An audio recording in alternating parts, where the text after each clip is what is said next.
Thank you for tuning in to tonight's episode of the Group Therapy Podcast. Today we have filmmaker Joseph Voegele. Joseph, tell us a little bit about yourself. Well, hi, everybody. I'm Joseph Voegele of Perfect Ratio Films. I'm the co-writer, the director, and the creator of the slasher spectacular sensation, Specimen 6. I've also directed several other shorts. I have a couple upcoming things I'll tell you all a little bit about. Generally, I'm just a big movie fan, and I love watching movies and making movies. That's who I am. All right. Now, like I said, earlier today, you'd actually sent me the code a little while ago, but I've just been so busy with stuff that I finally was able to sit down and kind of watch it today. I watched Specimen 6. That is, man, you guys put a lot into that. That's Yes. I read, I believe if IMDb is right, took over a year. It did take over a year from beginning of casting and writing, and we filmed all year long up until I taught myself how to edit, and then finally it was done. So yeah, just about a year from feet to head. So yeah. It has one linear story, and then but it's connected by was it 6 shorts? So it was 6 shorts, yeah. 6 shorts that make one cohesive movie. And man, you just went just all out, man. It goes the gambit on stuff right there. I try to put everything in the kitchen sink in there. Yeah, it was my one thing. Well, I wanted to kind of throw out all my ideas as far as slasher films go, but it's not really the way my mind works, is just to dump a regular old slasher film out there. And so each one of the stories was kind of exploring the different parts of the slasher genre and how I wanted to kind of attack it. And I also wanted to kind of tell a more unique story. And so that's what I was, what I attempted to do. And so, yeah, over the course of a year, I was continually writing and directing and casting and writing again and directing again. And so, yeah, it was a crazy year, but we finally got it done all in the end. So it was pretty good. Now, you both direct and act in this movie. Yes, I do. So, there's always that. But you get to play a part that another person gets to play at the exact same time, essentially in the same short, right? I think it's the 3rd one or the 4th one. You have 2 people credited as, so yes. It's both you and AJ Perez as AJ Specimen Perez, yeah. 6. Yep. So that was well, see, what happens there is my character is not Specimen 6. You can actually call my character more like, I mean, he has his name Travis Smith, but he's more like Specimen 1. And so he's the guy that ends up he's the seed, if you will. He's got the evil in him in the high doses that Marissa Gray needs to get to. And so I'm simply the first phase of her plan on building the most evil slasher killer of all time. So yeah. Though I do play Specimen 6 later on in the movie, which means it's me with the mask on. So that does end up happening, but that's because AJ couldn't be there at certain times, so I just had to get the movie done. So now, I know a bunch of other you want to call them no budget, micro budget, super low budget directors out there, and it's funny because you got to rely a lot on friends. A lot on people letting you film, or just filming and then hoping for the best that nobody catches you there filming. Do you have do you guys have certain locations that you just, this is my go-to locations, or, like you just film at your house, or like on your property, or like your friend's property, or anything like that? That's a really good question. So Specimen 6 actually filmed kind of all over the place. So I think there was aspects of about 2 or 3 of the shorts that I filmed at different parts of my house. And so there's a part in the psychic that you see the living room and the kitchen, and then there's a part in the very first one that you see me, and I'm filming in the front yard. And then I also go and I film over at my friend's house, which is about half a mile from here. And then I film a couple segments out in the garage, and I film other parts of Specimen 6. I went to North Seattle to film with Tanya Atomic, and also over my friend Shauna's house, which is about 5 miles from here. And a lot of the wood stuff we filmed out there. So we filmed everywhere I could. If there was a place I could get to easily enough, I would film there. And sometimes it had to be a little sneaky too, so people didn't always know I was filming in places. Yeah. So It's you got to be you know what they call it, guerrilla filmmaking. You got to get out there and hide and film what you can, and then hurry up and get out of there. So now, did you have any inspirations for this? Because this one, it seems like you had some like Jason, maybe some Reanimator, some, you know, different I was pulling in all over. Yeah, I was pulling all over the place as far as my my film catalog, as far as what's in my brain, as well as kind of my literary background as well. So I would say whenever I was talking to people and trying to get people motivated and like, hey, do you want to be in my movie? I'd always they'd ask what it's about. It's like, well, it's kind of like one part Frankenstein, one part Pulp Fiction, one part Friday the 13th, you know. And I was just, or sometimes I just like talk out of my ass and I just come out with whatever else that came out of my mouth at the time. But there's all sorts of things that I was going there. I mean, mostly it was like a lot of Friday the 13th, because that's my thing. I've always loved Friday the 13th. I have 2 of the Blu-ray box sets. I got tons of posters. I got a bunch of the DVDs. It's just, you know, I've read some of the books, everything I can get my hands on. I've always loved Friday the 13th. And so this was like my homage or my love letter to slashers in general. So I would pull a little bit from like Nightmare on Elm Street too. So there's a part where we deal with dreams and everything like that in the Specimen 6's mastery over dreams. Well, I wanted to dip my toe a little bit in that. And so that can be like, you know, what you can think of is as my homage to Nightmare on Elm Street as well. But I love the Halloween films. I love all the great slasher films, and yeah, Puppet Master, all the Charles Band films, everything that you can think of. It's just like when I'd sit down to write, it was just whatever came to mind and whatever, you know, movie perhaps I had been thinking about that day.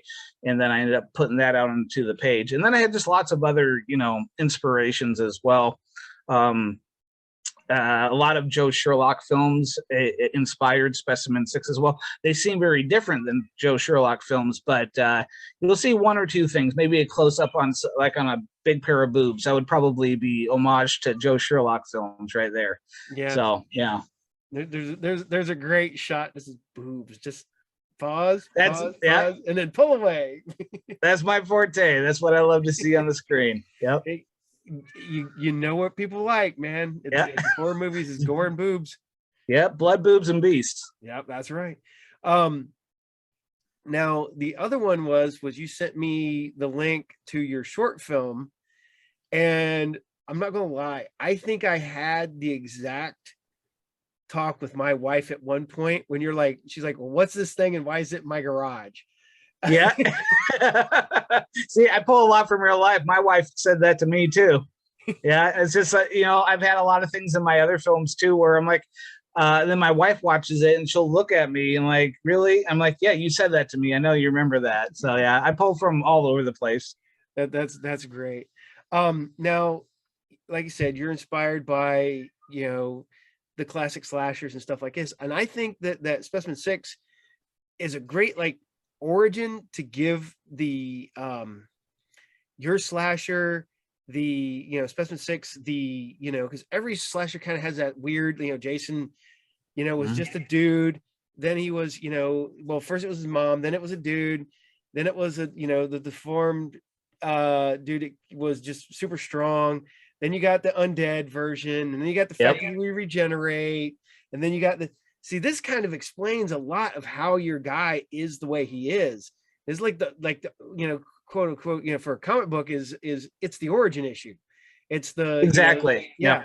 So yeah, and I wanted it to be like that too. I wanted it to feel like So we have that chapter, Sinister Mysteries, that takes place about 20 years or so after the first kind of segment that we have there. And I wanted there to be this more epic scope, and you can't tell really an epic slasher film within just one night of slashing around people or anything like that. So you have to take it and you have to tear it apart and pull it across the decades. And so just letting this out there now, we are working on several other Specimen 6 films so that I can continue to explore those other ideas. Yeah. Yeah.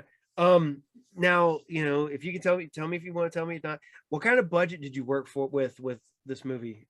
It was about after everything was said and done, somewhere between $1,700 to $2,000.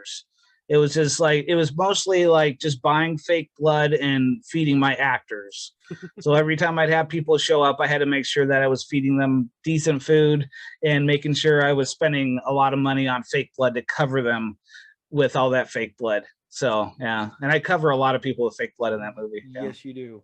Now, do you have a recipe for fake blood, or do you just buy it in bulk? No, I got a recipe. Yeah, well, I'll tell you what, I have had other times where I've been lucky to get, like, somebody says, here's my theatrical blood thing. I don't know what I'm going to do with it. I'm like, I know what I'll do with it, and so I'll take it. But generally, if I am going to make fake blood, it's the same fake blood that a lot of us filmmakers make. So you use regular Caro syrup, and then you want red and blue food coloring, and you want lots and lots of the red food coloring and only a tiny little bit of the blue. But to make it, give it more of a realistic tint, you want to put some chocolate syrup in there. So you dash that in there, and it gives it kind of a rusty irony sort of thing that blood has. And then there's different times where you want different sorts of how the blood flows and everything. So you can add a little water here or there to make it flow in different ways. So yeah, that's my general go-to. But I've been occasionally I get people that give me like this cool theatrical blood or something. I had a friend that worked over at that does work over at a nursing department at the school. And they have, for some reason, jugs of this fake synthetic blood, and it looks real. And they use it for different practices with dolls and stuff like that. The nurses do, and operating, I don't know, whatever the fuck. And she said, "Hey, I got these 2 giant gallons of this stuff. Do you want it?" I'm like, "Yeah, I'll use that." And we use a good gallon and a half of just that stuff alone in Specimen 6. I got covered in a lot in it as well. Yeah. Yeah, that's cool. It's funny because I learned how to make fake blood back in high school, probably, or if not junior high, and it got me in a lot of trouble, to be honest. And almost the exact same, except for I put powdered sugar in it because it looked like it was starting to coagulate, like it, like the chunks in blood when it in it. Still to this day, if I make fake blood, I just put a bit of powdered sugar in it, shake the crap out of it, and I use I put a touch of yellow in it to give it that. With the you put blue, I put a touch of yellow and blue to give it that greenish. Oh, interesting. And you shake it up, and it would, when you pour it out, it looked like partially coagulated blood. So there you go. That's pretty. I'll have to remember that. That sounds interesting. Yeah. Because I've had to use all sorts of, like, when we show the guts and everything, that blood's a little bit different. You know how it is. You always got to change up just a little bit depending on the kill. Oh, yeah.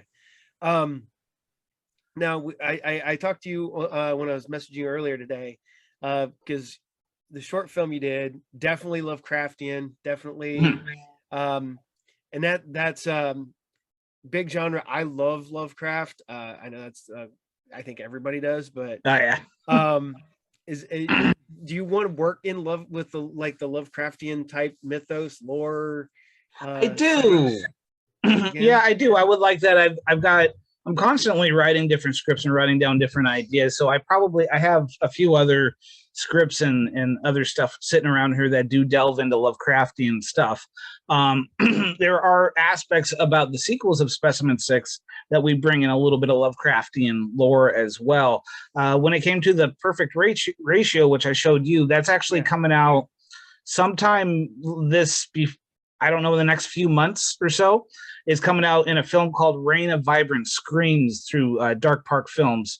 That's John Ward's company, and he's doing a couple anthologies called Reign of Vibrant Screams. So I have my short that's in it. So, and Joe Sherlock has one and a few other people.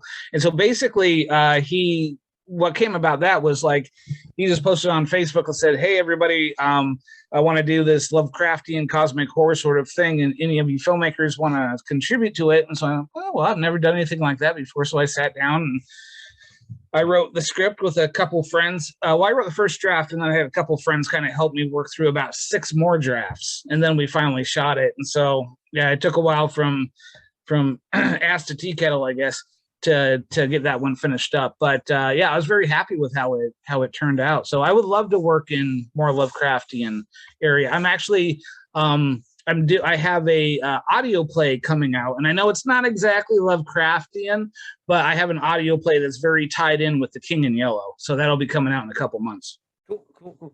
Now, I asked this to everybody. Money is no object. Who are you hiring for a movie? Bruce Campbell. Bruce Campbell? Yep. Number one. He'd be my guy to go to. That's cool. Okay. Other one. If you could work in another genre, if you could make another different type of genre movie, what are you making? I want to make a Hallmark Christmas movie. I feel, I really like Christmas. And I think I've watched a lot of those because I just like watching movies. And I'll watch those because I don't have to use my brain whatsoever.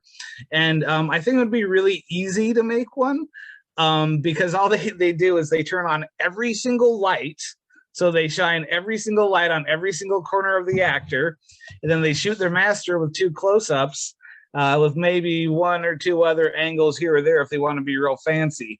But I think that's where the real bread and butter is in making TV movies. So I think I could, do a bang-up job doing that. So I'd love to make, Hallmark Christmas movies. And they all have the same plot. The girl that doesn't get that doesn't really get Christmas anymore. Yeah. She comes back home to her original hometown, and she runs into the guy, her old boyfriend or something. Yeah. Yep. And then he has to show her the meaning of Christmas. Yeah. That is every Hallmark Christmas movie. That's all you got to do. It's just like, man, that seems like just cheese on bread right there. You don't need to really, mess with the wheel. That's not, it's funny because that like big time directors will film like TV shows, and they're like, man, it's easiest thing you'll ever do. And especially if you can work for, go in there and shoot a movie and knock it out in 12 days. And oh yeah. Oh, I could do it in way less. Give me 4 days and give me a budget. I'll take care of it. Yeah. So who are you hiring for your Hallmark Christmas movie? My Hallmark Christmas movie? I'd probably still go back to Bruce Campbell because I'd love to see him in that. He's doing a Christmas movie.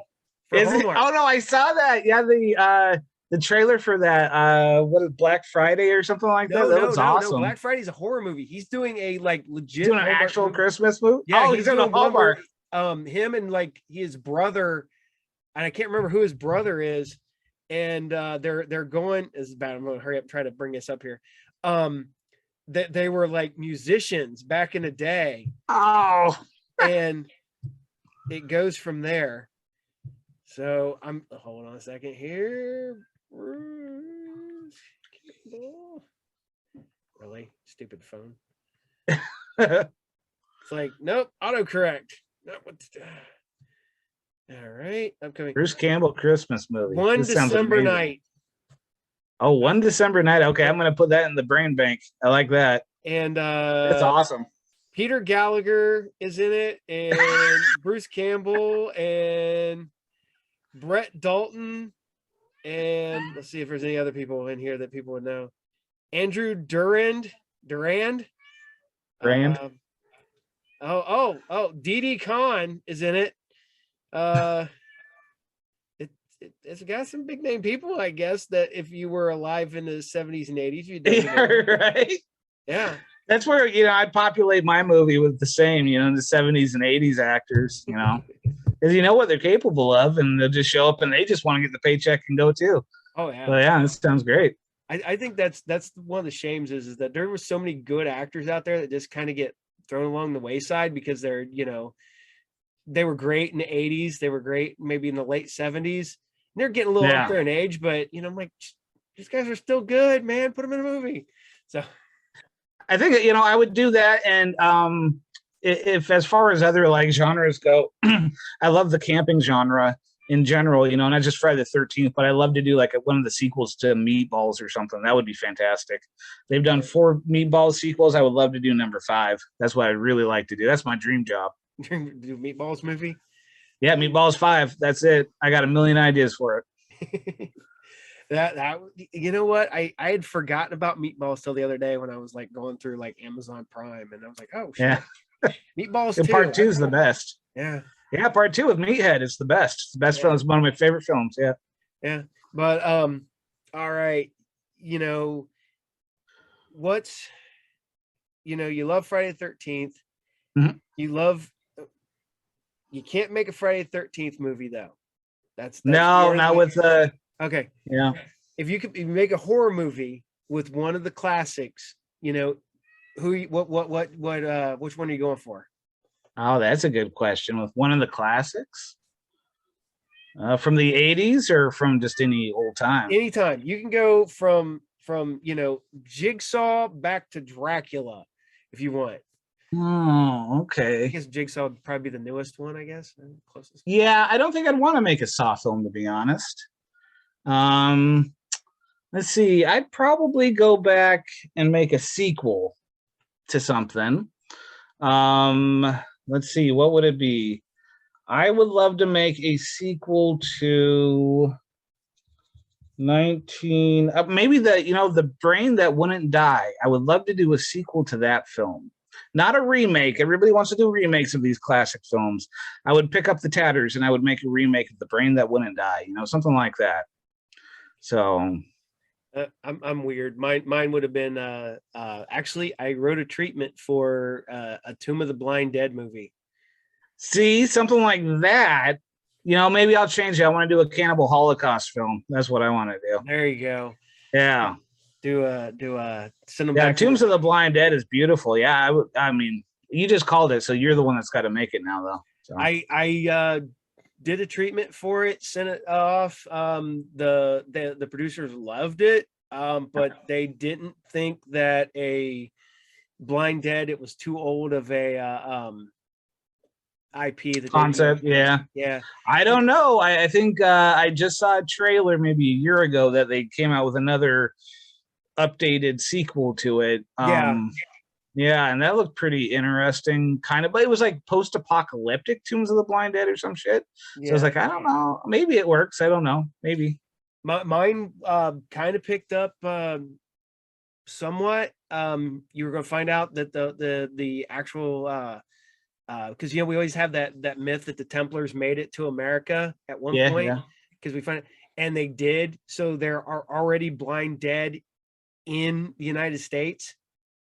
Oh, and I like that. I had it connected to the Roanoke colony. I had it connected. That's to cool. all this stuff, and they're like the budget that I would have needed to, you know, especially because they would have had to acquire the IP at the time to bring it in. They just said it's not something that they would want to touch. So I'm like, yeah, okay. Yeah. Just change the name of this and that and still make it. You know, it doesn't have to be that particular IP. Yep. I mean, but it sells. I mean, if you said it was Tombs of Blind Dead, this and that, you'd be able to sell it in other markets. But, you know, change it, make it anyway. Fuck them. Maybe I could find somebody over in Europe that would want to make it, because I think those are still big over in Europe. So, oh, yeah. Yep. You know, like I've said earlier, and I know a lot of other independent filmmakers, you work a lot with friends. You gotta. Do you have like go-to people that you just like, hey, you know? Oh yeah. You said AJ, we're making a movie. You in? Yeah. You have people like that? You know, I badger a lot of my friends. So Ruby Solace, that played Marissa Gray, she is a lead in a lot of the stuff that I do. And I know that I'd be like, hey, I'm doing this project. It's going to be for this anthology for a friend. And do you mind doing a shower scene? And then she's usually like, cool to go with that. So, but also we really have a really good shorthand working relationship when it comes to being on set. And yeah, I got, you know, all my friends that I'm just super comfortable with. Not all my friends want to be in my movies, but you know, a good portion of them, I can call up and like, hey, free this weekend? And generally they'll say yes. I'm like, I'll give you, you know, tons of food, and as long as you hit your mark, you can drink as much as you want. Now, do you have that one friend that volunteers all the time, but you're like, nah, I don't, no, I'm good. I'm good. We're good. Yeah, a couple. Yeah, well, yeah. I suppose you're like, yeah, that's okay. It's okay, guy. I know. Yeah. So It's now, did you run into any problems with trying to film during what we're still going through? Did you just, or did you have to like put stuff on the yeah. back burner? Well, you know, I'm kind of that kind of happened. It all started hitting while I was just finishing up stuff with Specimen 6. And so I still had a couple scenes and a couple pickups here or there I needed to get done. And so I was doing things in my backyard with just me to finish up stuff. Luckily, I had finished all principal on everything. And so I still had a few people that I would hang out with that were comfortable around each other. So the gal that plays Aphrodite in the film, we were still hanging out, and so I said, I got to get this scene, because the thing that happened with the what do I call it, the Unleashed part or Unbound, the thing that happened was I had actually filmed a completely different script to that. So the hell part was always there, but originally we had this whole idea where like a monster hunter was showing up to this, like, and he would go and fight off Specimen 6 and then send Specimen 6 to hell and stuff. And we fought a bunch of that stuff, but because of like rain and things like that, none of the footage was good. And so I had to come up with a different idea. And so that's when I was like, I got to figure something out. And so, because everything broke down, I had to still film a few scenes. I was just really dead set on making this, like getting it done, and I didn't want to put things on pause. And I was just like, I got to get these last few things in there, because by the time that I ended up finishing that and then sitting down and teaching myself how to edit and finally getting everything done, I had time to reflect. And then after about 3 weeks, I was going crazy, and I just needed to make something else. So I was filming tons of shit with just myself in my backyard during a lot of that time. Because I don't know, I can't stop making movies. So now, do you ever find yourself writing a script and then going back and rereading it and going, man, I just can't film this. This is too big, or Oh yeah.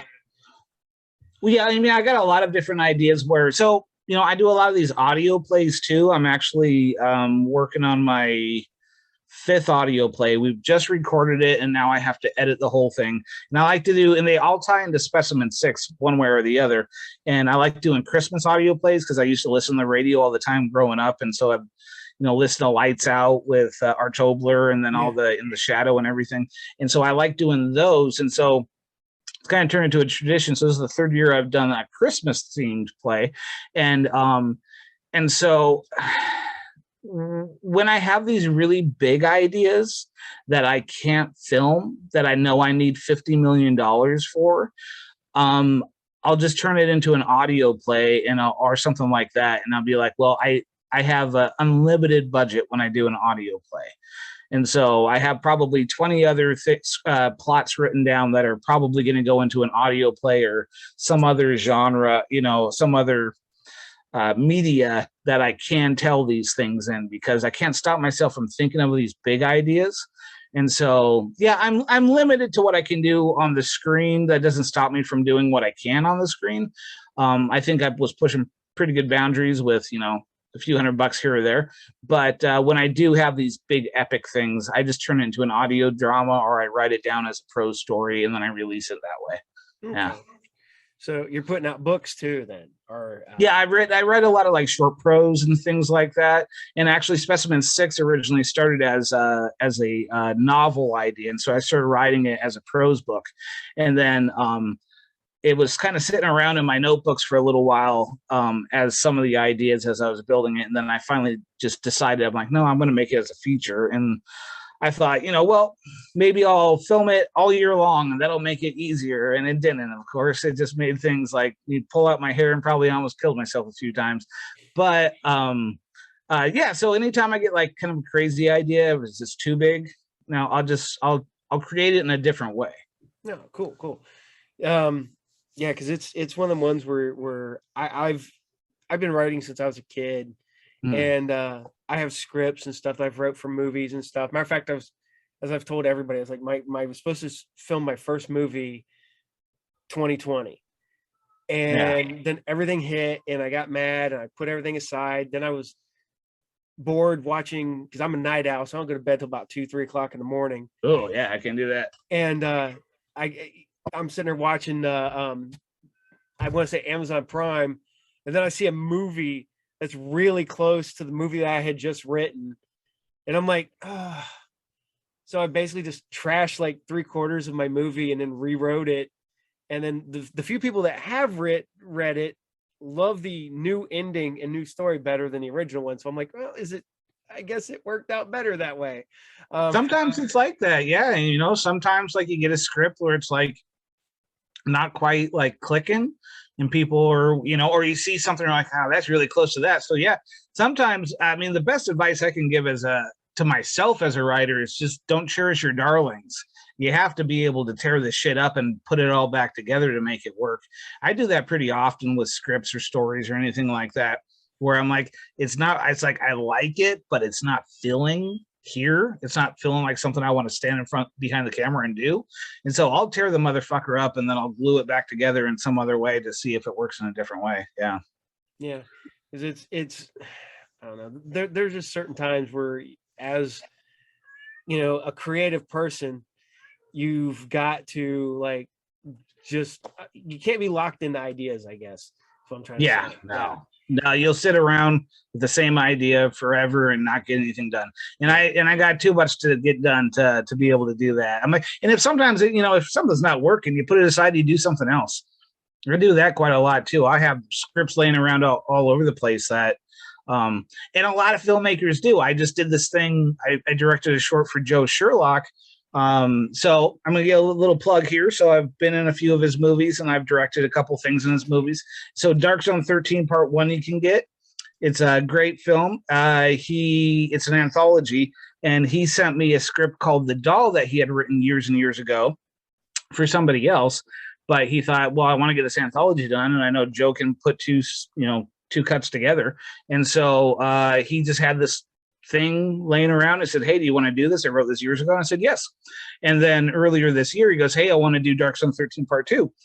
And I can say that because it's already been announced. It's coming out any day now.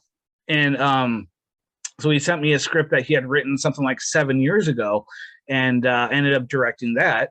And so yeah, and I would imagine that I have, you know, several other scripts I'll end up picking up one day and directing, but I just haven't cracked that nut yet on a couple of them. Yeah. Now you did Project 88. Project 88. Yeah.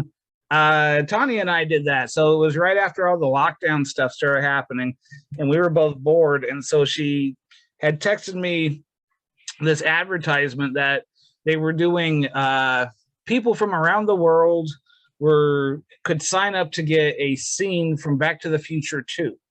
And so the idea was you had to do it in your backyard or in your house, because it was right at the beginning when nobody knew anything about anything. Mm-hmm. And so Tanya texted me, and she did half of it and I did the other half.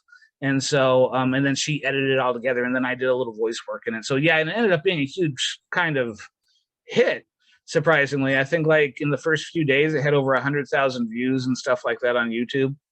Yeah. I was just checking that out. I was like, that seems like a really cool thing. It was, and it definitely taught me a lot about scene structure too, because I had to watch the same 50 seconds over and over and over, and I had to make sure it was like, so every single second counted, so I had to recreate that whole thing. And so, you know, and I thought that was, so I ended up doing that with I ended up like studying a lot of scenes like that, and I was like, no, that's such a good idea to figure out how a scene works. And so yeah, it was a lot of fun. Cool. Now, you know, filming your stuff versus other people's scripts, do you find it harder to shoot other people's scripts, or do you find it easier to shoot other people's scripts? I would say Not as long as you have like the basic knowledge of how a scene breaks down, you know. You kind of have to figure out what your angle is and whether like it's going to work for you. So far as work for hire goes, working other people's scripts, I've only had to work Joe Sherlock scripts, and I've done 3 of his scripts. So I've done 2 shorts, and I co-directed a movie coming out with him. It's coming out soon. Called Axe Grinder 3, and so working off of his scripts, I've seen so many of his movies that I don't find it very difficult at all because I know how. So I try to make a Joe Sherlock project every time I work from one of his scripts. Every time I do one of my scripts, I probably find it harder because every time, if I'm doing one of his movies, I just say I need to make a Joe Sherlock thing. But when I'm doing one of my movies, every single time I'm kind of trying to push the envelope and trying to do something a little different than I did last time. And so I just did a project that was not for anything in particular other than I just wanted to do it. My friends were all going to be in the same place at the same time. So I said, hey, why don't we make a movie at the same time? And so I wrote a script, and I wanted to kind of throw some more of my auteur sort of theory ideas of, you know, it's like, well, I love Robert Altman films. I love MASH and Popeye and things like that. And I was like, I kind of want to take some of those film making ideas and see how I apply it towards this. And so every time I do something of my own, I would say it's probably harder because I'm trying to figure out something else as far as my filmmaking prowess goes, you know. Just I'm trying to figure out where my art is, you know, and trying to evolve that. And so yeah, it's harder probably to do my own stuff. Okay. Now, do you like go, hey, I'm gonna make a movie and I want this to be my, you know, like you said, Robert Altman movie, or you know, I want this to be my you know, spaghetti western. I want this to be my Giallo movie. I want this to be, you know, do you ever sit down and go, yeah, this is what I want to do today? Or, you know, just kind of start off with an idea and just go from there, and whether it feels right, it feels right. I think generally if it feels right, it feels right. So when I was doing this last thing, it was because I was like, I probably was thinking a lot about Robert Altman when I was writing the script and stuff like that. But generally what I like to do is like, I'll write a script.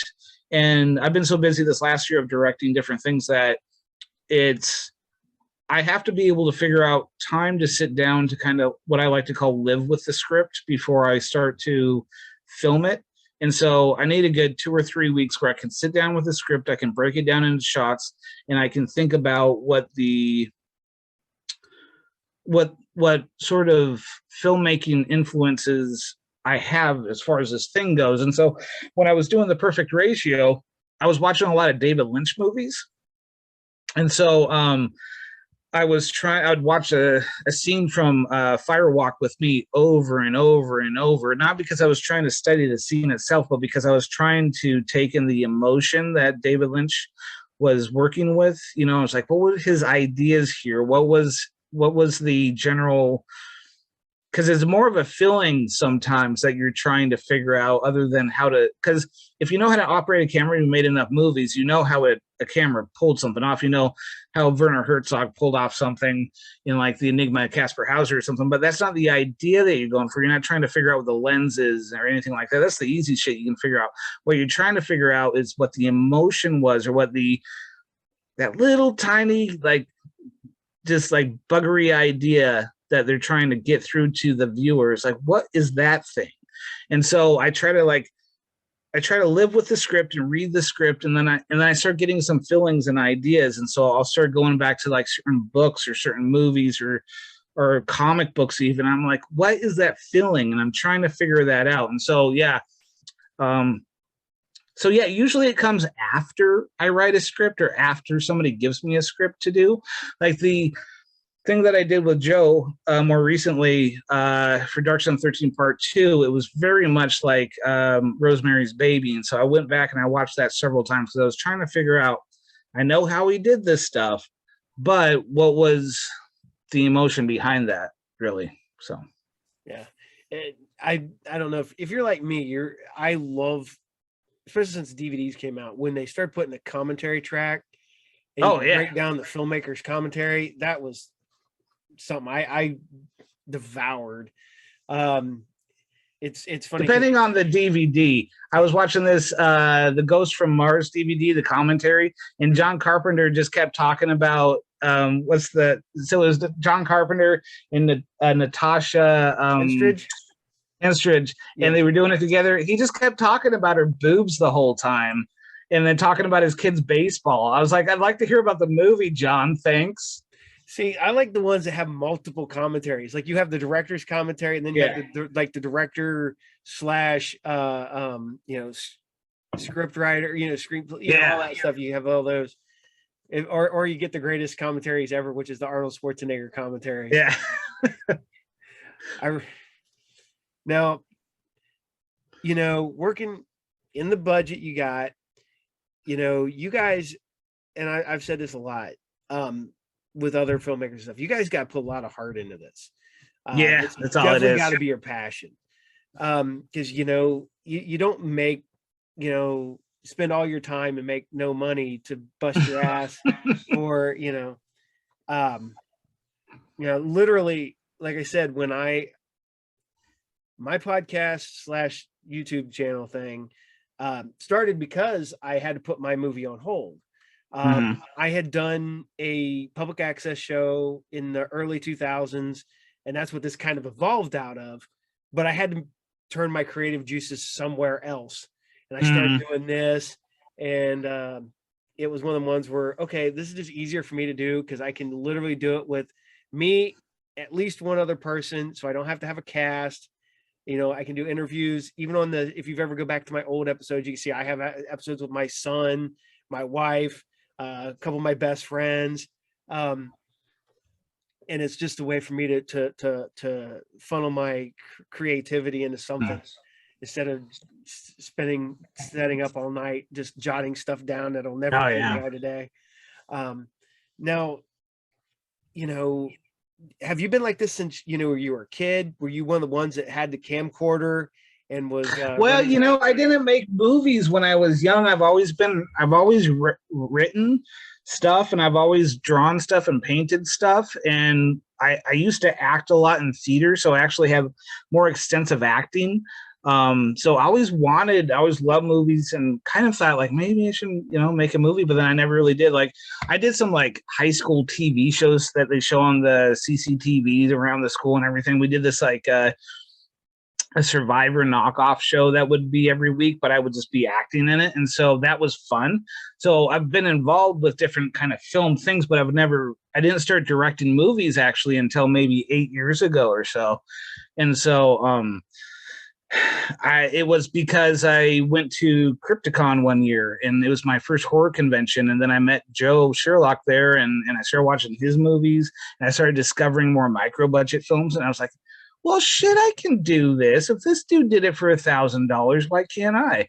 And so I, got all my friends together, and we did this stupid movie called The Last Temptation of Bible Boy that had a lot of people farting and pooping and just like barfing all over the place, just stupid stuff. And it's on YouTube. You can watch it for free. It's like 45 minutes long. It's basically watch that if you want to learn how not to make a movie. So I had no idea what I was doing, but you know what, I did it. And so it was fun. And so yeah, I know I've always had these ideas. I've always wanted to, I love story. And I think story is the most important thing in the world.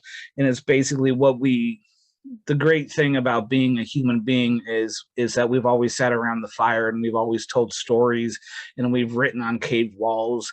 And every time that there's been a person somewhere, they've always had a story to tell, or they've always had a fairy tale that they've dreamt up and they wanted to tell to somebody, and so yeah, so it's like, I think it's the most important part of being a human being is sharing that experience with somebody. And so yeah, that's what I want to do. I want to always be a storyteller. Yeah. Now, do you still like, because you're obviously acting in your own movies, you still like acting as much as you used to, or is directing wipe that out? No, I like acting. So Specimen 6, I acted in that because I had a very specific role that I wanted to play. I've always wanted to play a really dark, fucked up sort of character. And so I wrote that specifically for me. And so I had my buddy John kind of behind the camera a lot. I said, you got to be more of the director on this one, dude. And so just so I could act in it. And I kind of got that out, a little bit. I play a pretty good creep. And and then but when I do act, I generally prefer to act for other people's movies, because that way I can just turn off that directing part of my brain and focus on the actor thing. So I've been very lucky, and I've acted for Joe a couple times, and I've worked behind the scenes in different capacities. So if I'm doing like makeup, say, on a movie, I always do a million different things on my own movies, but I always prefer, if I'm doing something for somebody else, I'm just doing one thing or the other.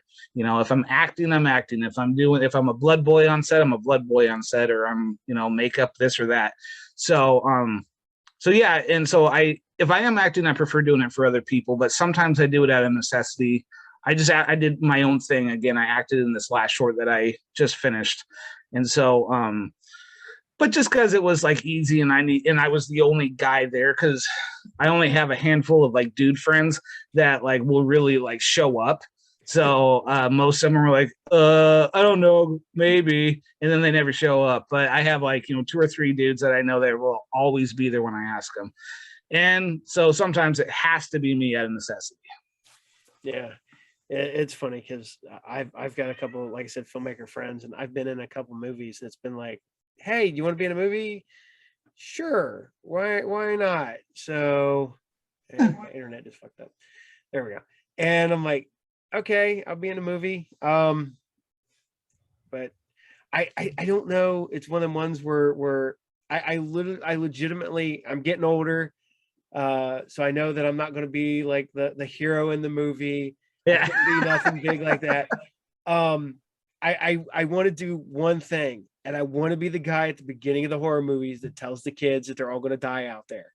Oh, the warning man. Yeah. I want to be the warning man, except for my goal is that everybody that makes films around here I would like to be like, for one solid year, just be that guy that appears in every one of their movies. Oh, see, that'd be good. You're doomed. You're just in everybody's movie. You're all going to die. Yeah. Crazy Ralph. Yeah. And that way, because all of these movies are made in a relatively small area, and that way you could canonically put them in the same area with the same gas station with the same guy. That's a good idea, actually. Yeah, it's like, hey, that's that guy, and that's that gas station. Yeah, I've seen this guy. That was a completely different movie. I'm like, yes, I'm that guy. Yeah. Really, dog? My dog decides it wants to bother the crap out of me right now. Oh, it doesn't. No. Really? That's gross noise. Okay. That's not my dog. That's my wife's dog. Yeah. I got a cat floating around here somewhere. Well, yeah, I think earlier your viewers are going to see my cat's butt jumped up here earlier. I've interviewed, I think now 3 of the last 4 people that I've interviewed. So it's you, Tanya, and my friend Aaron, and all of their cats are running around.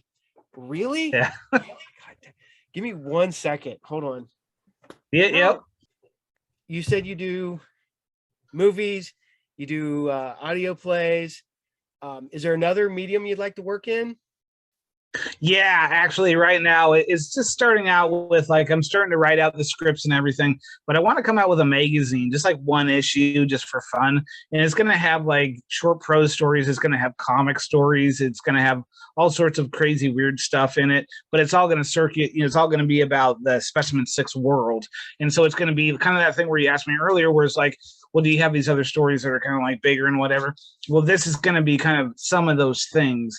One of the stories is going to be a bit more literary. I want to kind of like bring my Herman Melville kind of writing backbone, in there a little bit. And then I have this idea for like kind of these Sunday funny short things about like a baby Marissa getting up into kind of crazy stuff.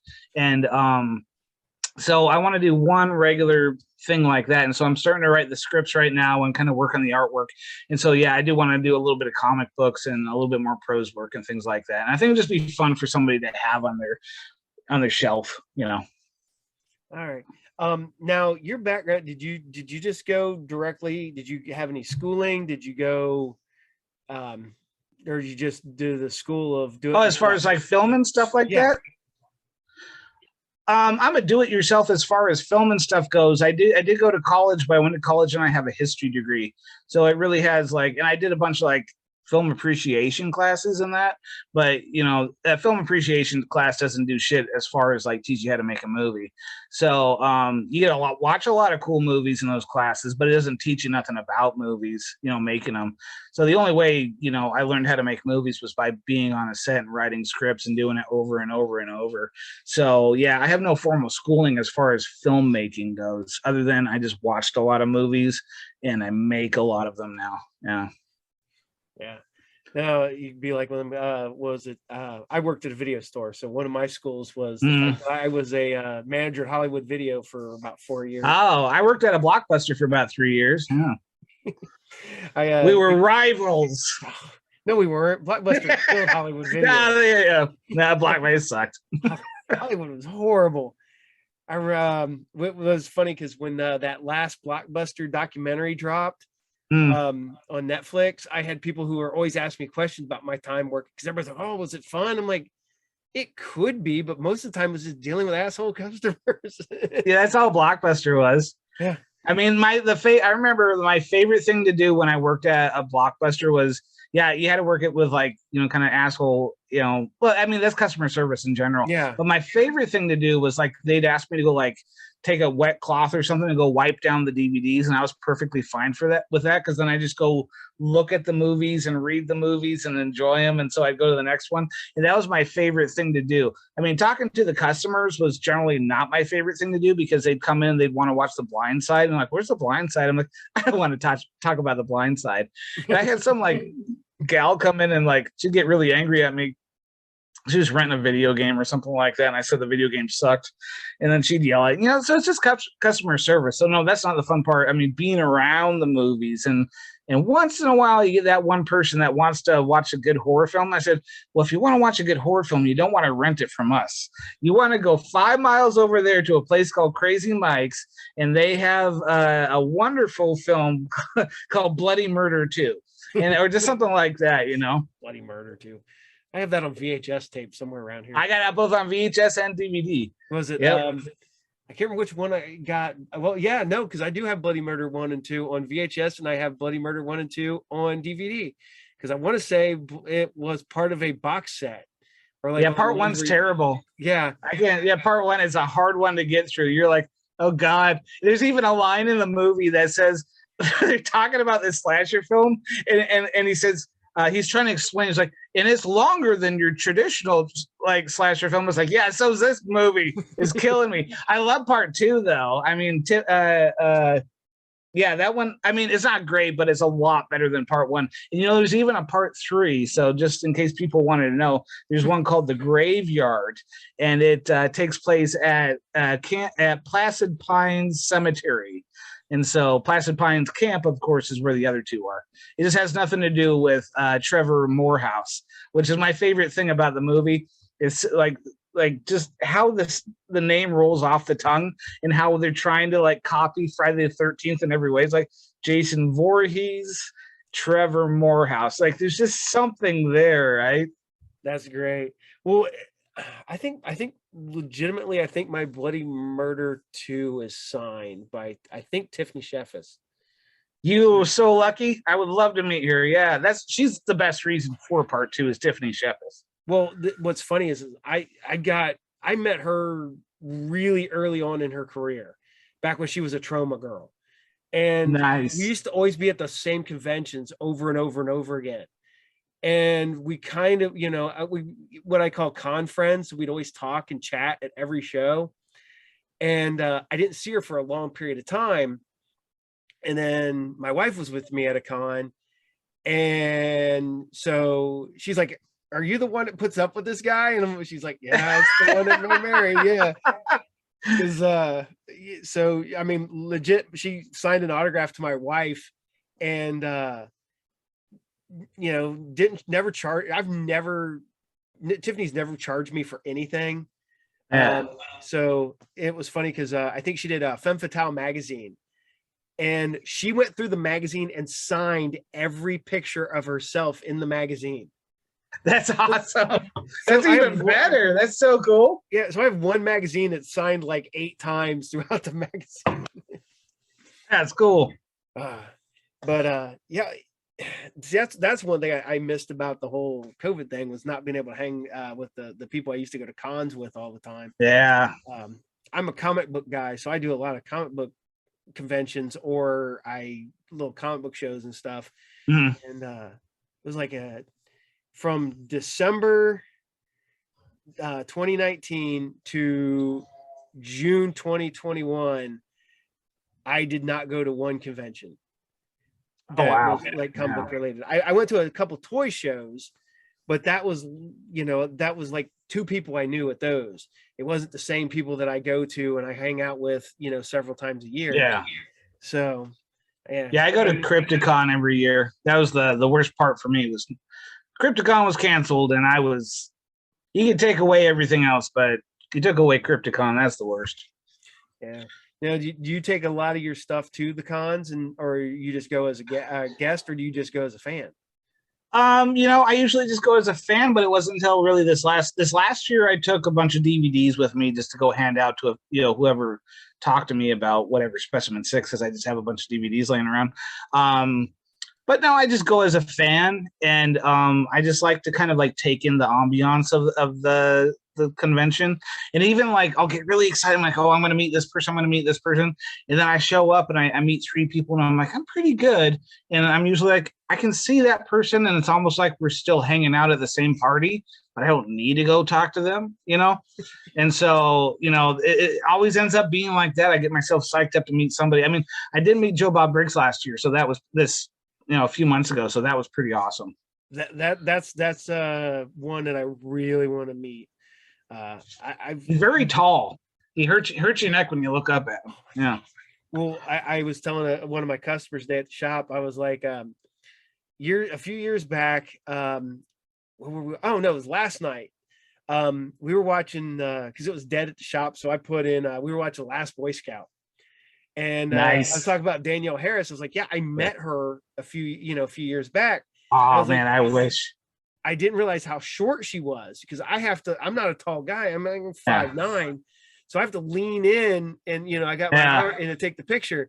I was like, but there's literally a picture later on the same day where I meet Tyler Main, and Tyler Main has to lean down and like put his arm around my wife and mine. I'm like, geez, man, you're like, he's 7 foot tall. I think he's like 6'9" or 6'10", but you're just like, wow, just that's tall. Yeah. Yeah. See, luckily where I live, we're not far from like Days of the Dead, the Horror Hound, both in Indianapolis and Columbus and Cincinnati. But I've missed all those because they always seem to come on weekends where I am like super booked. I own my own business. I own my own comic shop. So if like Magic comes out or whatever that day, I can't leave. That's money. Yeah. I can't anyway. So do you ever do any like the film festivals or anything? No, I'm not much. I'm kind of a homebody when it comes down to everything except for Crypticon and going out. If like if I'm working on a movie, I'll go anywhere to go do it. But if I'm other than Crypticon, I don't really go do anything. No, I can't say. I mean, I used to go to Emerald City Comic Con a lot. But I haven't gone to that in maybe 10 years because it just got too big for me. And so I couldn't go look at comic books, which is like the one thing I want to go do when I go there, is because I used to walk out with like $200 worth of quarter comics. I'd have to go like 2 trips of how many comic books I was buying from Emerald City Comic Con each time, back to the car, go get more, go back to the car. And then it just got to be too much for me. And I'm not great with crowds. So total man after my own heart. I got 30,000 comic books back there. Yeah. We're probably really close. I could play it. Well, no, I'm probably I think you have more because you have a comic shop. So I'm pretty sure you have more. Well, I'm still putting all my stuff in the computer, and I've only done about a third of it. and I think I'm at 15,000 books. So, and that's going way back. So that's some of That's a lot. Yeah. but you know, that's just my own personal collection. Yeah. But I love me some 50-cent dollar boxes. I That's the tear best through part 'em. to go. Oh my God. I used to go to this one called the Comics Place, and the place is still technically open, but it's under like, I don't know, the fourth owner since I was a kid. But when I was 10 years old, 11 years old, you could go into the Comics Place. He'd actually mark it off. They'd be 10 cents a freaking back, you know, because they were nothing to him. And so he'd get this marker on it, and then he'd sell it for 10 cents. I'd walk out, $10. I got 100 comic books, sir. Yeah. Oh yeah. See, what kills me was when I was a kid, we had two places that would do that. They would put the black mark through the price on the cover, or they would open up the inside and rip it. or they they did that. they Yeah. stamped their bottom page. And so they were 10 cent, and I got all these books that are now like expensive. So Yeah. Star Wars, G.I. Joe, Yeah. Battlestar Galactica, you know, all these books that now, you know, have value. And it's like, man, I bought them for 10 cents a piece back in the day. I could just reach over. I got 100 other comic books laying around here, but I could just reach over to my left, and I got original Challengers of the Unknown right there. Ah, sweet. Yeah. I don't think I have that good of stuff, but I have the issue of vinyl that just came out today. Oh, nice. See, yeah. I mean, any good comic fan can just reach over 5 feet or a foot, and they have comic books everywhere. Yeah. Let's see. I got some vinyl. Dude. Oh no, it's not that one. It must be that one. I have a Dodge Magnum, and I just filled that last Monday and bought a bunch of books from and brought them up because I'm getting ready for a comic book show on the 12th. So I'm like going through there, and I'm like, all right, I got 21 boxes. I pulled a half a long box of stuff I needed. So I'm like, okay, that's not horrible. It's not like back in the day where I'd buy 20 boxes and pull 5 for myself. Yeah. and that's another thing. It's really nice is that I buy them at bulk prices, so it's not even 10 cents a book anymore. It's like 5 or 6 cents a book. That's awesome. What's your favorite book? What's your favorite comic? My favorite. That's tough, man. Favorite comic of all time. God, what did I? We'll just say it this way: favorite DC, favorite Marvel, favorite independent. That way you don't have to go of all time. Okay.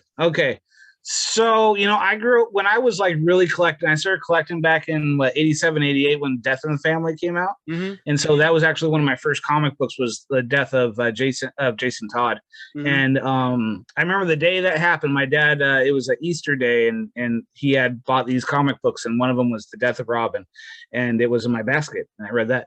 But let's see. My favorite comic book, I was a big DC fan in the early 90s. And so I used to, I read a lot of Dan Jurgens, you know, anything that he had something to do with. And so I loved Crisis in the Sky. That was one of my favorite like crises that happens. Mm-hmm. It's so hard to say like what my favorite of all time. I loved anything that Jack Kirby did, of course. Of course, he was, you know, well, he wasn't out of the game when I was younger because he still ended up doing some stuff with God, was he doing Secret Six? Jack Kirby's Secret Six and things like that. Topps Comics, and I bought those. So I mean, his heyday was the 70s. Yeah, and you know, he did 2001 Space Odyssey comics, and then New Gods and all that. I mean, that artwork is just incredible. Well, it's like my favorite. I bought Marvel is now putting out these ginormous books. They're like that wide. I think they're the original art page is wide, big. So I think they're like maybe 18 by 24. And yeah, I have those. I have the Galactus size Fantastic Four. So it's all Fantastic Four, but it's like this giant size. I have Kirby is Mighty, so it's the Jack Kirby Thor books. And then I have Jack Kirby's Fantastic. Steve Ditko is Amazing. and then the Alex Ross Marvels, but they're huge. I gotta get those. That's more what I'm collecting now, is just kind of those big coffee table books. I just got this one that's Jack Kirby and Wally Wood on this Sunday comic that they did. I'd have to go grab it. It's in my living room, and that was what did I get here? Oh, all right, got Steve Ditko's Avenging World right here. I just bought that. So just things like that. Oh, okay. Here's see, these are some of the things. I love these. The big treasury size. Yeah. My goal is to get all of them because there's only, X amount of them. They don't have a whole bunch of them. But give me 1 second. I'm gonna grab one of the books to show you. They're huge. This is how big they are. Oh, see, I want that. But how much did that cost? Like $75 or something? No, this one was $100. Gee. but here's the thing. I do shows, and there's a guys that do the dinged and damaged books. Oh. I bought 4 of these for $60. What, all together? Yeah, because you see this, it's got the big ding. It's worth it.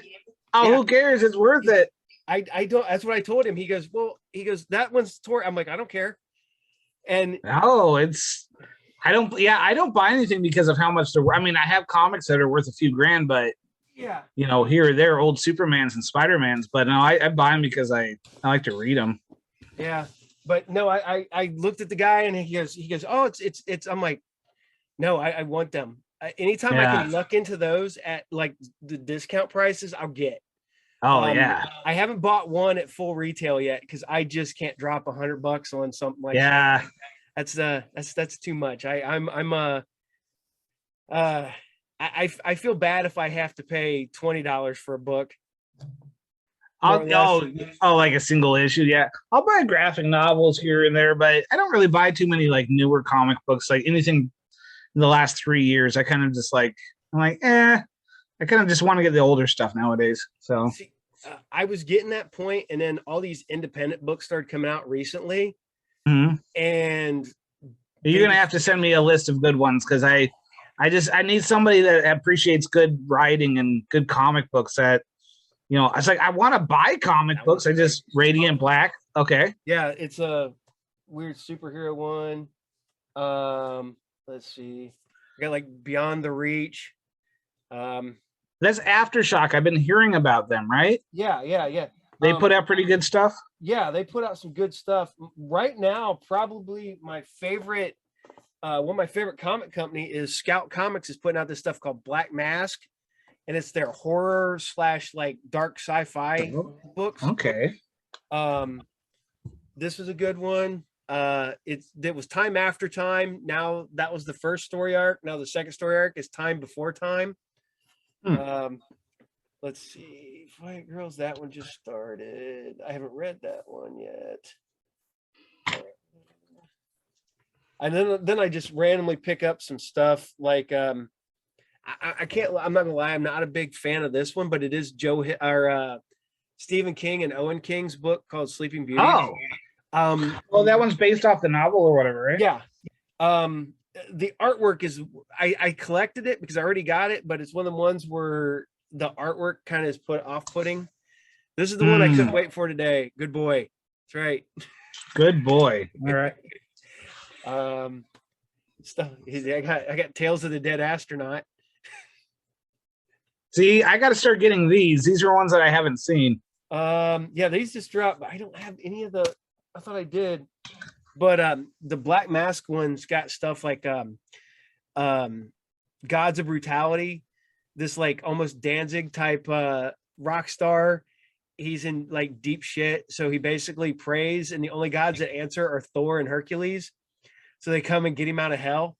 That sounds cool. Yeah. Like I said, but then there's stuff like Image is putting out some good ones. The Me You Love in the Dark. It's this weird tale of a girl falling in love with a ghost that may not be a ghost. We Don't Kill Spiders. Like I said, anything that pretty much anything that Black Masks puts out from Scout Comics is really good right now. So as I turn into a salesman and try pitching, selling. No, yeah, no, that's cool because yeah, I was going every week up until about 3 years ago. I'd go every week, of course, because I had my pull box, and I'd be, I don't know, I didn't even care about how much I spent. I'd spend like 100, 150 every month or so, sometimes more. And then I was like, I don't care. I love comic books. But then like every month, like I get a title, I'm like, this writing is just atrocious. And it was just like usually DC or Marvel. And like I was loving what happened. They switched the writer, and then I'll be like, I'll give them 3 issues. And I'm like, this is the most god awful writing I've ever read, and I've been reading for 30 odd years, you know. Oh, yeah.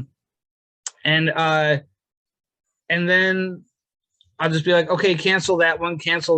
Every time it'd be get to that point, I'm like, I got 1 book on my pull list, and it's like, it's only mediocre. So, Yeah. so I'm like, you know, I think I'm done, guys. I don't, and you know, and I'd open up like, oh, cool, RoboCop. And I'd open the front page. I was like, why is he all depressed and sitting in the corner? This isn't a RoboCop comic.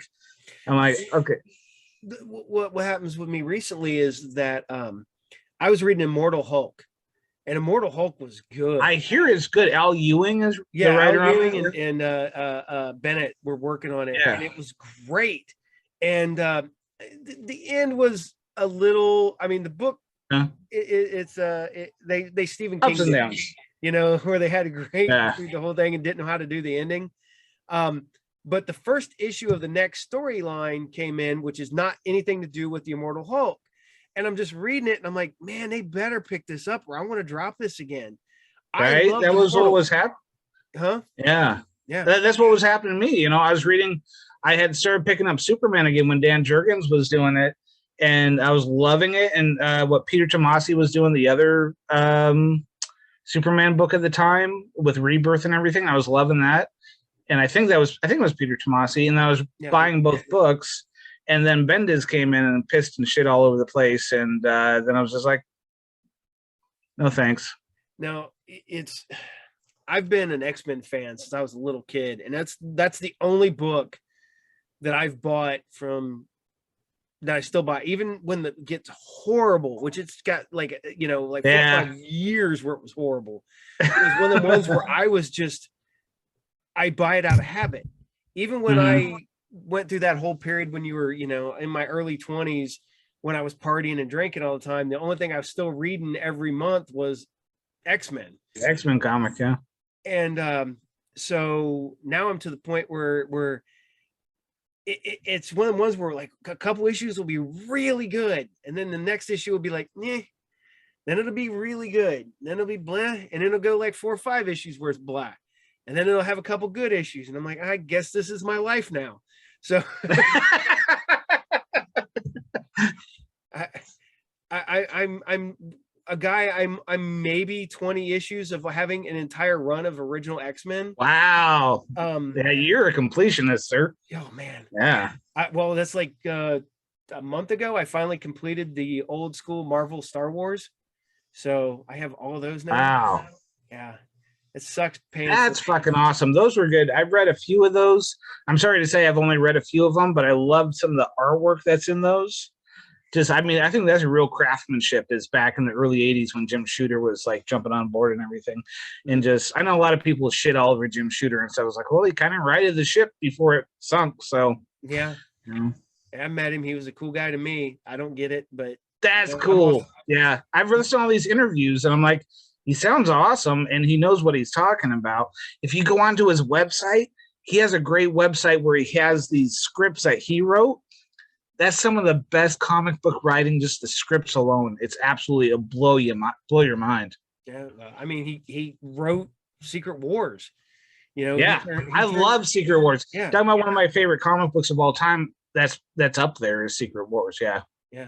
Given the fact that was supposed to just be a toy tie-in to market toys, and they end up making it this huge Marvel event, and that still stands to this day as an important milestone in Marvel Well, Comics. it changed how much stuff in the Marvel universe that's still like the writers nowadays. They're writing stuff from Secret Wars. They don't even know it's from Secret Wars because they're so incompetent that they're like stealing ideas from Secret Wars. They don't even realize it. Yeah. Yeah. See, that's another thing is that I think when you get these comic book guys, there used to be continuity guys. Not anymore. I don't think there's continuity guys anymore.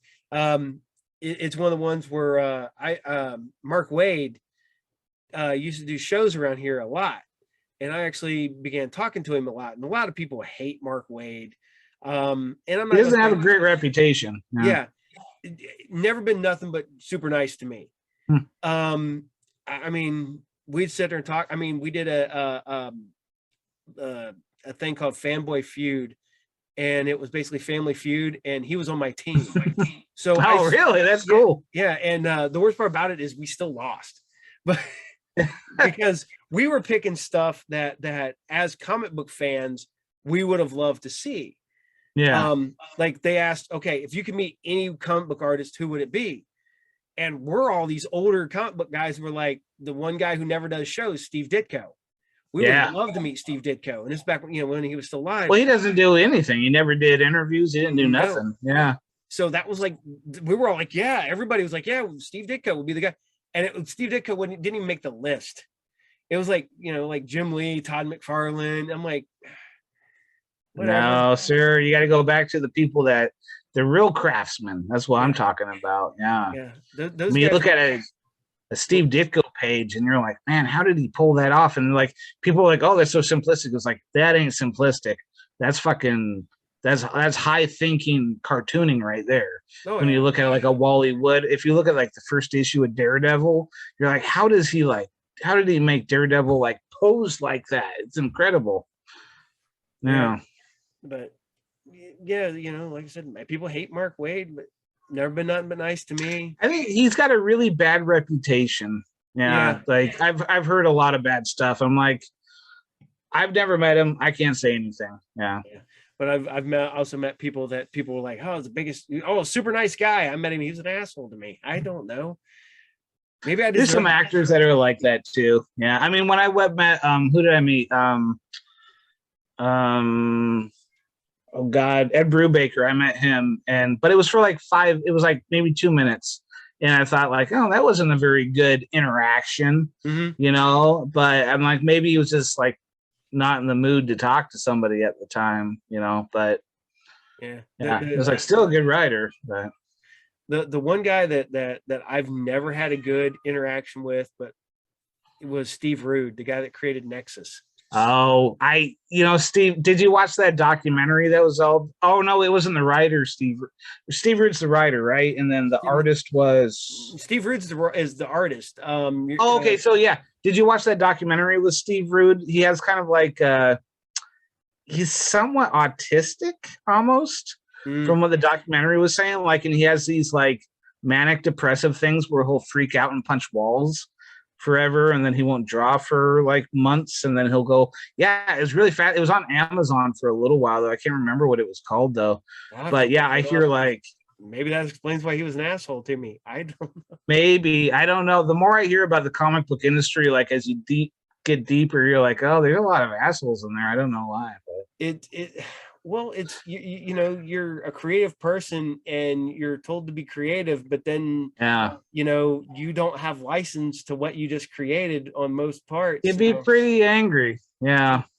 I have a friend that's running into that now. He created a character and somebody else is trying to claim rights to it. So that's not cool. I mean, that's just little no budget guy making comics essentially out of his house. So, and somebody's already, you run into some of that with indie filmmaking too, where you'll get some like really, there's a lot of like shop talk behind the scenes stuff that I've talked to a lot of filmmakers that I can't really talk about, but there are like certain people that very uncreative people that want to start latching on to, like they're like, oh, this is a cool thing. It's like, yeah, make a movie, let's do this. Everybody's very open and everything, and then they end up. I know somebody they were telling me a story about this filmmaker that's very, well known for one particular sort of thing that he does. It was like a title that he did several movies of,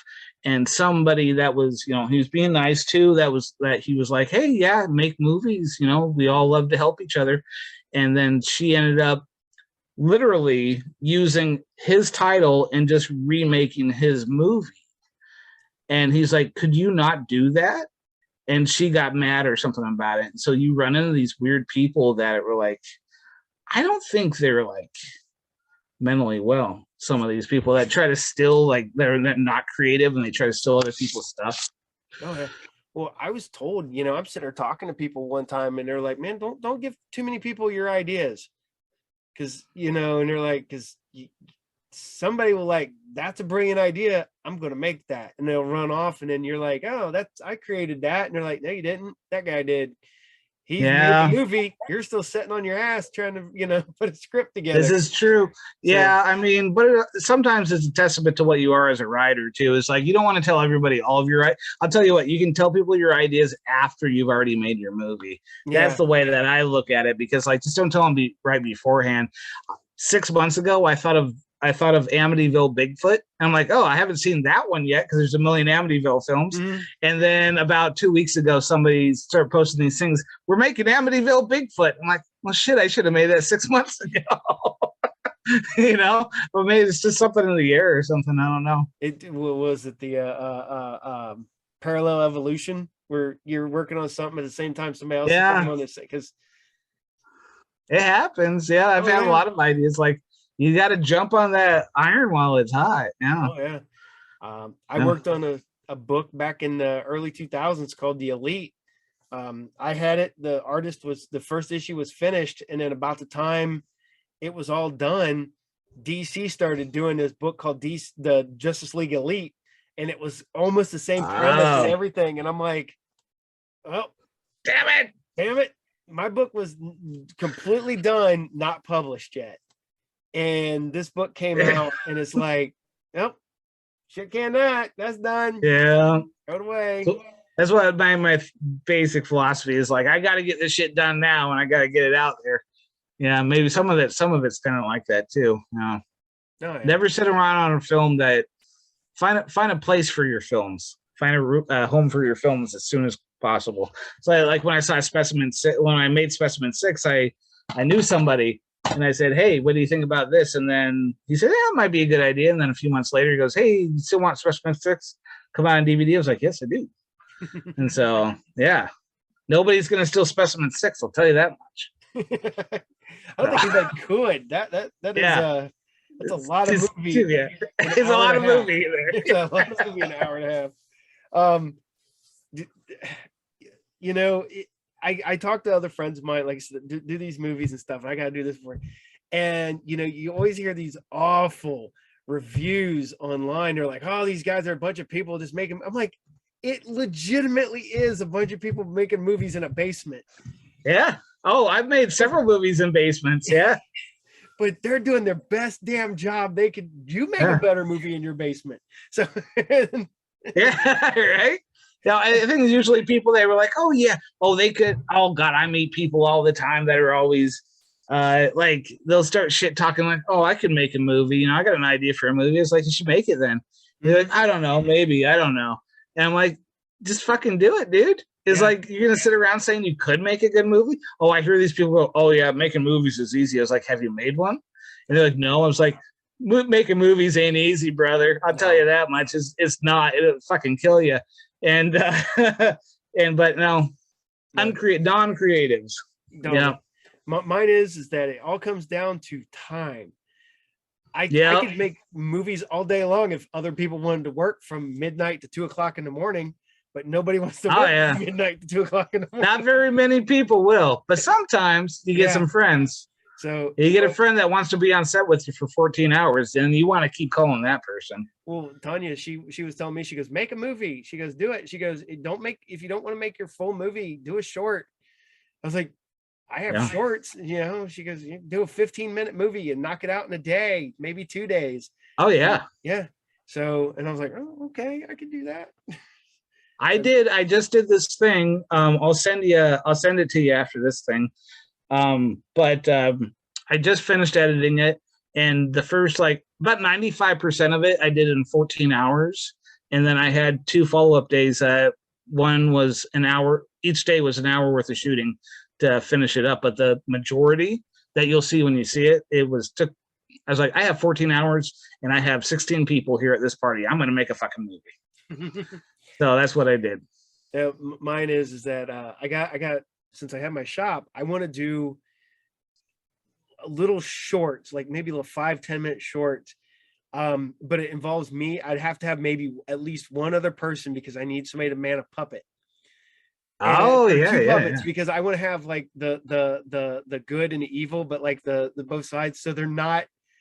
I don't want the angel and the demon or the devil. Yeah. I just want to have 2 like monsters that are just Yeah. various. That are like, you should really do that. Yeah, really do that. That's a good idea. Really always giving me a bad. You should. That sounds cool. and I like that. I had a guy who was supposed to make me puppets, and then it kind of fell through. But I'm Yeah, YouTube videos, brother. Just go Yeah. watch a YouTube video, make a puppet. make my own damn puppets. Yeah. But yeah, I just need somebody to to do the puppets. And the worst part about it is that I can do voices pretty well when I have the time. But I was like, so I want to almost have somebody else play me, and then I would do the voices of the puppets. You should do that. I mean, that's not a bad idea. Yeah, have somebody play you. Just write it out like that. Yep. But yeah, like I said, do shorts. And I thought, man, I got this YouTube channel. I do my Saturday morning cartoon show. I do this. Why not do 5-minute little Do it, yeah. I got a bunch of short films on my YouTube channel just because I was bored. Yeah. So, oh man. I don't want to keep you much longer because it's getting late on my end here. I can always talk movies and comics. All right. Well, we can I gotta let the dog in too. So All right. I will let you go. And we will do this again and we'll talk movies and comics again. Yeah, anytime. I'm down. Cool. Let's really get in the nitty-gritty of comic books. It's been years since I've gotten the nitty-gritty of comic books. I'd love to come back for that. That has literally been my life. I started working at the comic shop since I was 15. I turned 40. I used to. Dang, dude. I was the only thing I've been able to do was I volunteered at a comic shop. They'd give me free what was it, Age of Apocalypse X-Men issues because they just started coming out, so I'd go around organizing. They ended up closing down because they were messing around with girls in the back room, so they ended up getting a little bit of trouble there. So I'm like, they were open for like 3 months. I got a bunch of free comic books, and then they fucked it up. I'm like, you assholes. That's the best I ever got to working at a comic store. Literally first comic book store I walked opened up in my little hometown. Walked in at 15. Started talking to the owner. We became friends. Then I started helping him sort books and stuff like that. He started paying me in books. Then my now best friend Mark, he came in and was working with him with the other guy because they became partners. Met Mark through that. Then when those guys split and went 2 different ways, I ended up hanging out with Mark, and then I started working for him, and I worked for him off and on for years. Now he works for me. That's and he's my Thursday to go guy. He's the guy who works for me. He does all my ordering and stuff, so I don't have to. So I do all the buying, the money, the the putting shit away. He does Price's Magic cards and does all my ordering. So that sounds like heaven, though, man. Hanging out in a comic store all day long. That's basically like, I'll go to sleep tonight and I'll dream about that, and you get to wake up and go to that, motherfucker. Yeah. No. So, oh man. But yeah, before it gets too late, because if not, I'll keep talking again. I'll do that again. I'll be like, I do that to people at the shop all the time. We're like, oh, we gotta go. Talk to you later. That's comic shop, dude. Yeah. So, all right, man. It's been an honor to talk to you. I've had a great time. Hey, you too, man. We'll get back together and we'll talk again, and we'll talk comic books and movies and music and all that. Anytime, any night of the week. If I'm not making a movie, I'm hanging out. Cool. So yeah. I got as long as I don't have an interview or I'm not at the movies, I will be going to see Resident Evil, and then right after that, I get I want home. to see that. That looks so good. It was supposed to start. It started well, technically now yesterday for me, but our theater didn't have it listed until this morning. Oh, I kept checking my phone to order tickets, and it kept saying not showing, not showing, not showing, not showing. And then all of a sudden this morning at like 11 o'clock, it's like, we're having movies. I'm like, crap, now I got no time to go. And so I looked at my kids. I'm like, we're going to go see Resident Evil tomorrow because it's the only time me and my two older boys, just my oldest son works, my other son works for me. And so to get us all together, so all of us go to the movies at the same time is nearly impossible. And so we all three are going to go to the movies. Dude, yeah, tell me what you think. I'm gonna try to go this weekend too. That I saw the trailer yesterday. I was like, damn, that looks not yet. I want to see that too. That was great. Was it? Well, maybe I'll go see a double feature this weekend. Yeah. So all right, man. You guys, you have a good night. And I will you too, dude. Talk to you later. Anytime, brother. I'll talk to you soon. Cool. Probably get maybe a week or two or so. We'll get another one of these up. Sweet. Do it. Cool. Have a good one, later, brother. Later. All right. We'd like to thank Joe for appearing tonight on the podcast. You can find, I will put more of Joe's information up. And as always, the Group Therapy TV podcast is brought to you by RU Game, the best comic book collectibles shop in all of Pickle, Ohio, located at 124 North Sunset Drive, Pickle, Ohio, 45356. You can find us on Facebook, YouTube, Twitter, Instagram. Just look for Group Therapy. You can find RU Game on Facebook. And remember, like and subscribe, comment, and all that fun stuff. And I will see you guys on the next episode of the Group Therapy podcast. If not, I don't see you guys on Saturday Morning Serials. So take care, and I will see you later. Bye.